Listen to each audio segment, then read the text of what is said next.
Here they are, these five young lads: Les, Eric, Woody, Derek, and Ian, in Toronto in 1976 before their concert at Maple Leaf Gardens. They've got the world on their shoulders. They're the most loved and most hated band, it seems, at the time. This way? And they are going to go out and put on a great show, I'm sure. And I'll play this again later because I find it fascinating.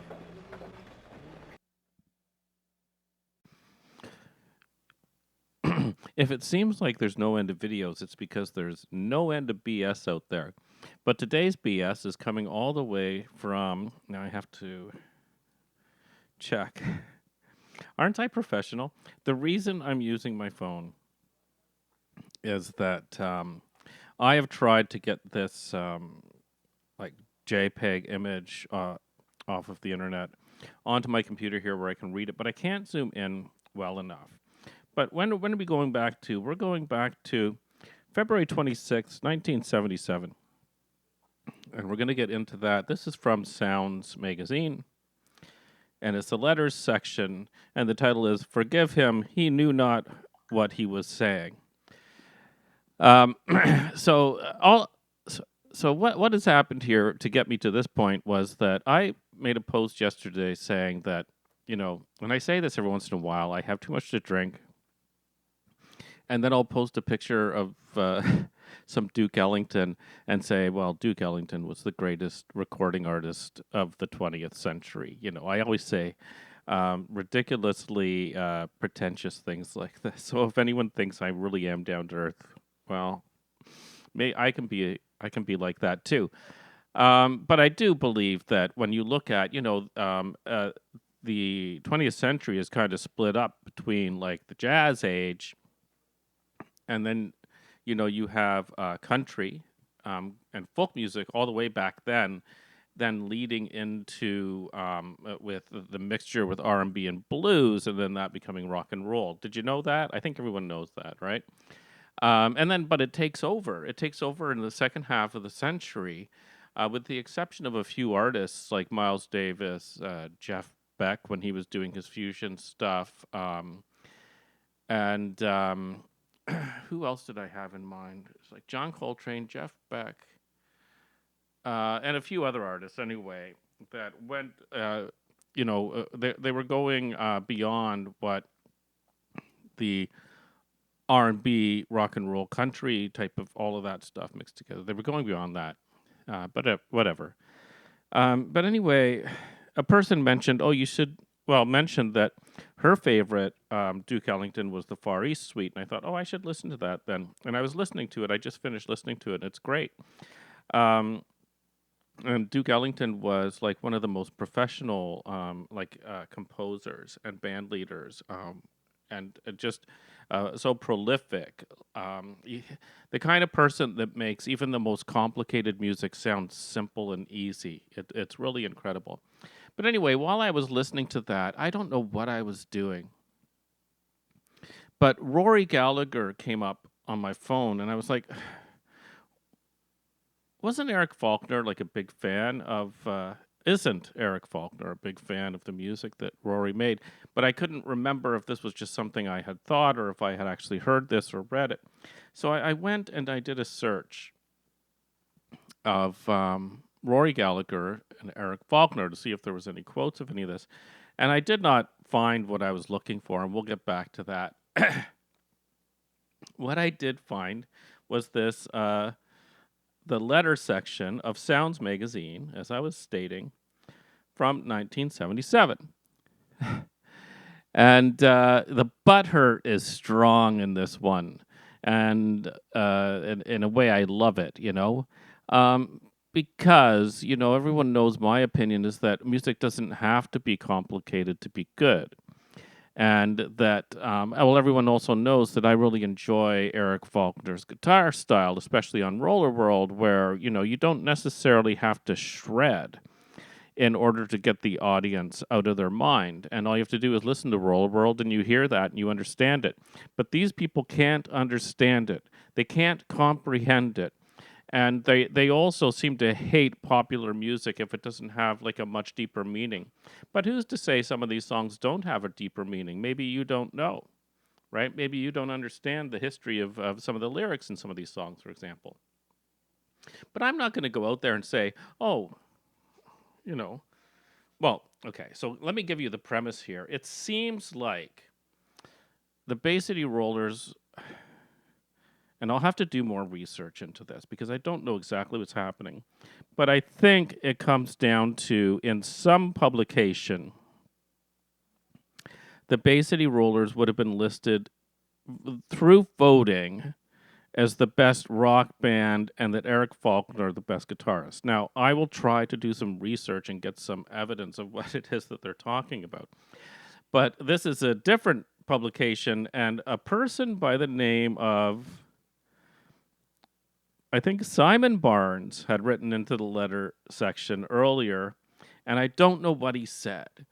But it sounds like Simon had said, yes, Eric Faulkner is the greatest guitarist right now of our time. Now, everyone knows that Jeff Beck is my favorite guitarist, but there are also so many flamenco guitarists and all this. It's like it's a pointless endeavor to get into all of this, right? But I find the Butthurt to be quite funny because, you know, music is about communication, right? And so you have this band, here we are, this is in 1977, right? So the band is really maturing quickly at this point in time. I'll give you an example. In 1976, they came to Toronto, and the Toronto Star music critic wrote about the concert and shredded the band. Absolutely shredded them to the point where there was a protest outside of the Toronto Star building of Bay City Rollers fans generally telling him to get a hearing aid, right? But by 1977, his review was, this is a band that has matured so quickly, and they are actually, like, this is not a quote, but essentially what he was saying was they matured very quickly and are these are professionals, and this was actually a good rock show, you know, and I'm sure he hated to say it. You know, it was a quick change. 1 second. Yeah, so the thing I wanted to say before getting into a lot of this stuff is that in the rock world, you know, there is a lot of pretension. There's a lot of people talking as if a lot of rock bands are geniuses. And there are some geniuses out there, but I don't think it's the genius that they're kind of talking about. You know, there's a lot of talk about key changes. There's a lot of talk about virtuosity. There's a lot of talk about, you know, changes in time, right? And the thing I would say is that for the most part, if we were to take the first half of the 20th century and to say, okay, we're going to build on the standards here in music, right? And I would actually include that all the way into Coltrane's Atlantic years, right? Pretty much almost nothing of that second half survives. If those are the standards we want to get to, if we want the standard to be around complexity and composing rather than songwriting, etc., then everything is laid waste. Duke Ellington comes in as Godzilla and, you know, tramples over everything that you have. John Coltrane survives and then joins with him to destroy everything else. Jeff Beck, thank goodness, survives, right? And Stevie Wonder and Marvin Gaye, and maybe a few other people. But my point is, you know, but people in the 70s were still going on and on about They thought that modern pop music was destroying music.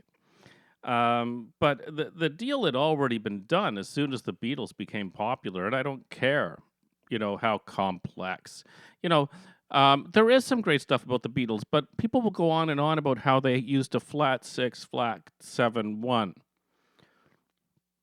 in pop music, and that's great. And they did it because it made sense for their song, and then it showed up in pop music after that. That's just songwriting. It's just songwriting. And they're writing what for them feels good. That's what made them great in the sense that they were not saying, "Oh, well, these are the diatonic chords for this key. So these are the chords we're using." They didn't care. That's what made them great, you know. And they had a work ethic, and they had a spirit, and they found their voice. That's what made them great. Acting as if they were some type of genius on the level of John Coltrane or Duke Ellington just seems to be ridiculous to me. But who do I listen to more? I listen to the Beatles. Why? Because they communicate to me very well. But like John Coltrane, I was talking about the circle of fifths, and you can look this up if you've never studied music. It's the first page on every music book that I ever had, right? What John Coltrane did was he devised a way. So typically, when you're changing keys, you're moving to a key that's very close to the last key that you were in. So if you're in D flat, you might go to B flat minor, or you might go to A flat, or you might go to G flat or F sharp, right? These are keys that are nearby. You typically don't go from C to D flat, right? You typically don't go from C to E and from D to F and flying around. But John Coltrane found a way to do that with giant steps. And it's remarkable. Um, so, but here's the thing, and anyone can do that. But he did it in a way that was invisible, and the song was still good. And it was and maybe some people don't like that kind of music, right? But the first time I heard Giant Steps, I was like, this is a great tune. I've never heard anything like this, and it immediately makes sense to me, and I enjoy it. Well, that's a level of genius because he did something that had never been achieved before, right?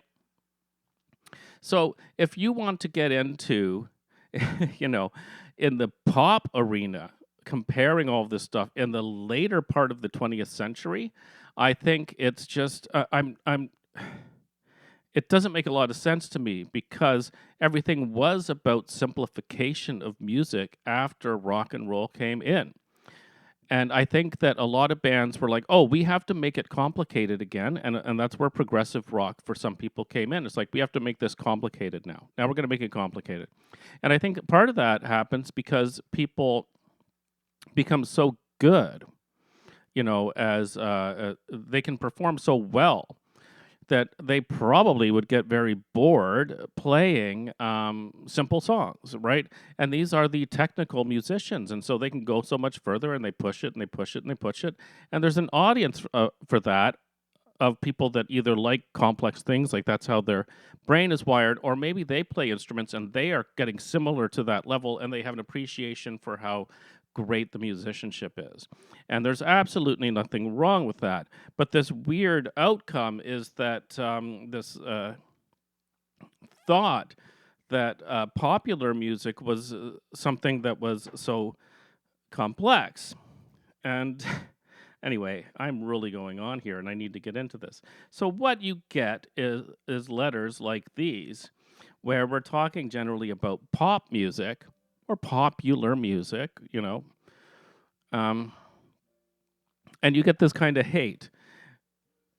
So let me start reading here. This is one response to Simon Barnes saying that the band were good and that Eric Faulkner was an excellent guitarist.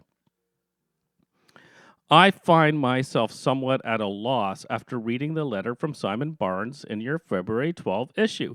Firstly, I am not at all sure that Mr. Barnes is being serious, and the letter does appear to have been written tongue-in-cheek. If Mr. Barnes is poking fun at the Daily Mirror pop poll, all I can say is more power to his elbow.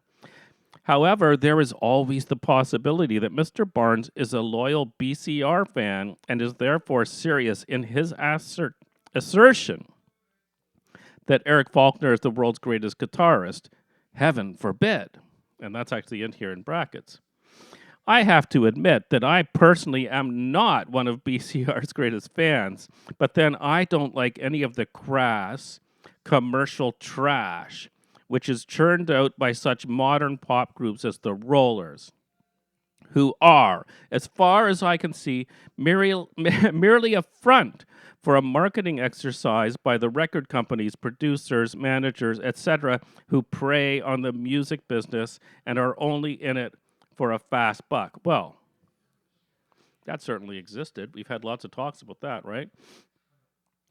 Everyone has their own opinions and tastes as far as music is concerned, and I find it rather sad that people like Mr. Barnes have to resort to the sort of childish tactic of my group's better than yours merely because in a poll of Daily Mirror Pop Club members who are bound to be biased in any event, his group's guitarist is voted the top guitarist in the world. So it sounds like Eric Faulkner, due to a poll, was considered the best guitarist in the world. Was he? Was he the best guitarist in the world? How do you define best? In one sense, you could say, okay, is the person a virtuoso? Can we hand that person any music and they can play it? Can they play it better than anyone else? Do they have technical skills that are above that of anyone else? Right? So when you look at it in that way, well, it might not be Eric, right? Like, we know what Jeff Beck was up to by the time 77 came around. Like, I think Blow by Blow had already come out by then. It's like, nobody's going to compete with Jeff Beck in that way. But the other thing is, I'm going to put a link to maybe a few songs from Roller World. And it's like, yeah, but Eric had a way of communicating with the audience that no one else at the time seemed to have, because he could play 5 notes and the audience is going nuts. He could step to the front of the stage, and before the audience knows what's coming, and before he even hits a string on his lead, they've lost their minds. I don't even know if they even heard it, right? And then with Eagles Fly, he throws in like what sound to be, I haven't really looked at it, but sound to be like classical arpeggios. And then for the final lead part, he actually writes something that you would throw in a cadenza, right? So he's certainly not a poor guitarist by any stretch of the imagination. But on top of that, he can communicate with the audience. So how do you weigh these things, right? As I've gotten older, and I've done a lot of videos about how popular music does not have to be complicated to be good. I'm not saying complicated music is bad. I listen to so much of it. But popular music doesn't have to be complicated to be good. And I'm learning more and more that a band being good is about a band finding its voice. A modern band, right? So something after 1955 or 52, right? The band finds its voice, they're able to communicate, and they have a groove, and they have a huge influence. And that's that's what this band had. But it pisses people off to no end, right? Because they're like, why isn't my band, where, not the person's own band, but the band that they love, why aren't they getting this respect? Well, they're not communicating as well. Now I'm sure there's marketing involved in all of this as well. And we've all heard about, people who fell in love with the Bay City Rollers at first sight, not by first year, but whatever. Let's read the next one. Bloody hell, now I've heard it all. Eric Faulkner, a brilliant guitarist, as good as Eric Clapton or Beck? Where the hell did Simon Barnes, Esquire, buy his brains? I've been playing guitar for 3 years. 3 years. That's twice as long as me. So I should listen to this person. And if I couldn't play as well as that Faulkner git, I'd be ashamed of myself.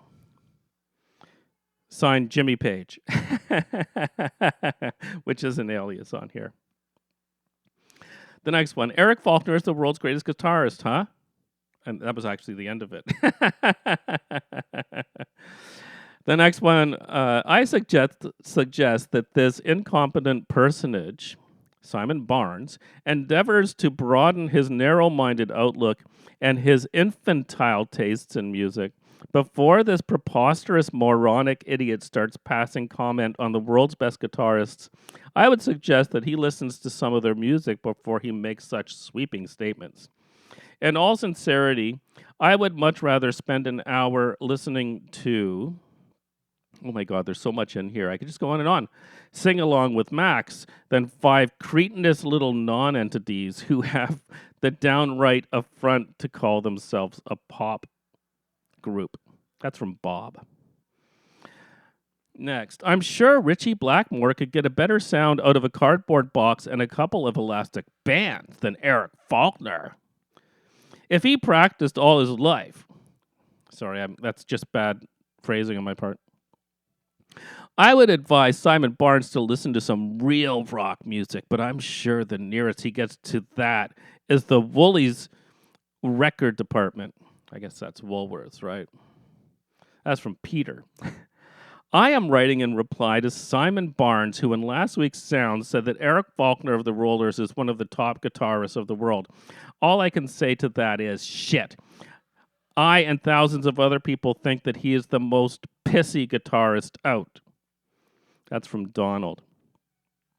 Next, the only reason Eric Faulkner won that award was because the Daily Mirror only gave 6 artists to choose from. Next, that's from R something.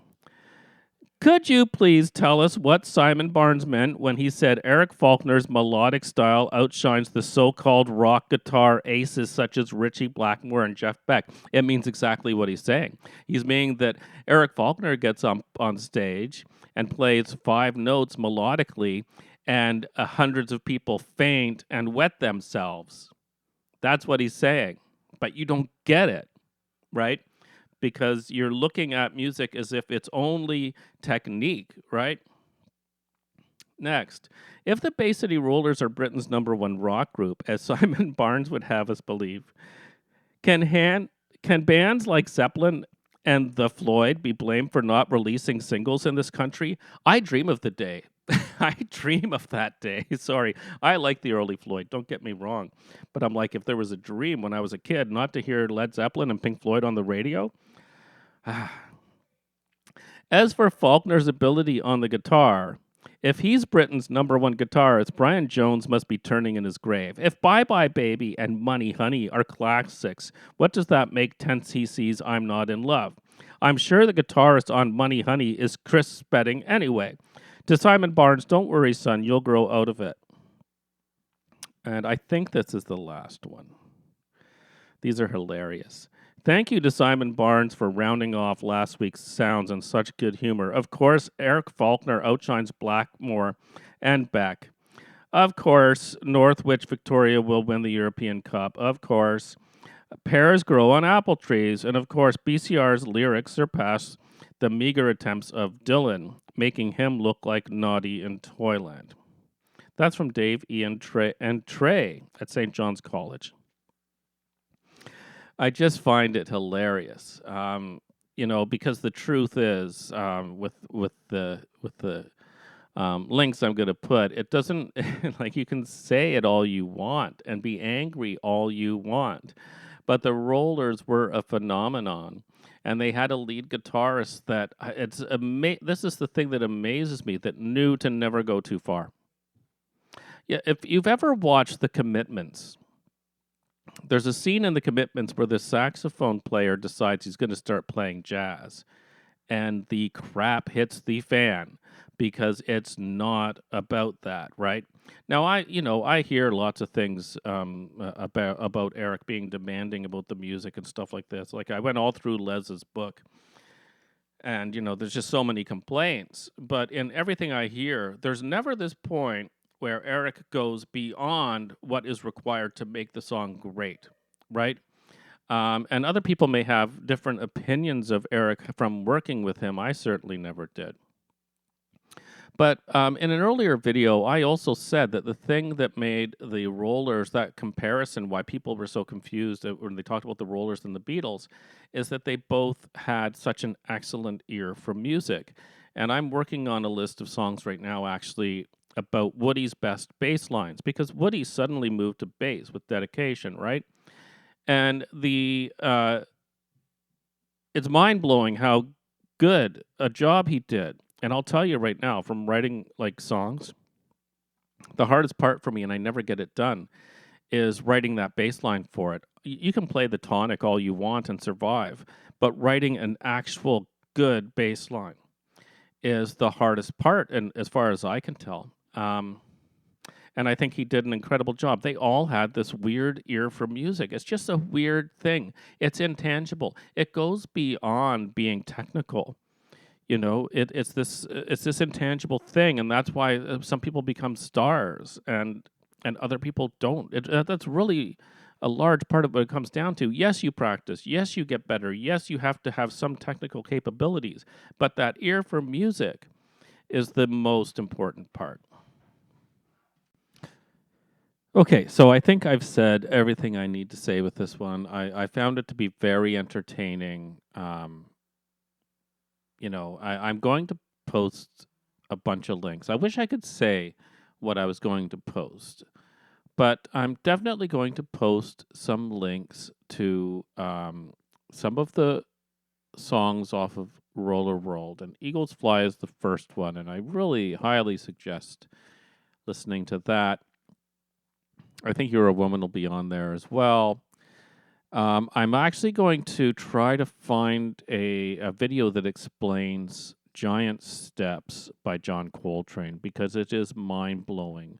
So when someone tries to come to you, if you're a fan of popular music, and tries to explain that you have no right to enjoy popular music because it's not Yes or it's not some other progressive band, you can play that video for them and say, "Listen, why are you listening to that? It's not as good as John Coltrane, right? It's not as good as Stevie Wonder, right? It's not as good as Duke Ellington. If you want to if you want to have that fight, it's a stupid fight, right? Music changes all the time.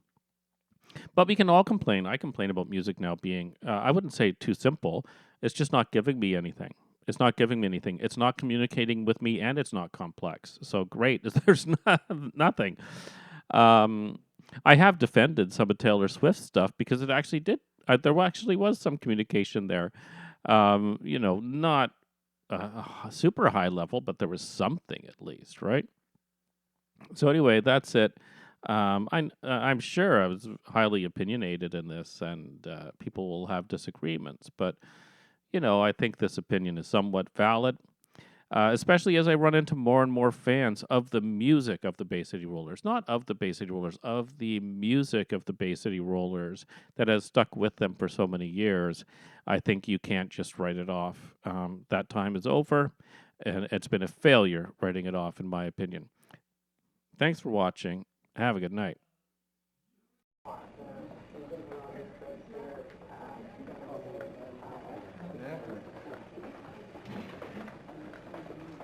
Sei good at voting, you know. Yeah.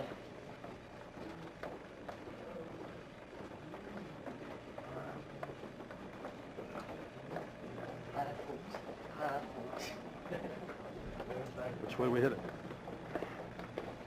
Oh, This way? Okay. Morning again. Yeah. I know.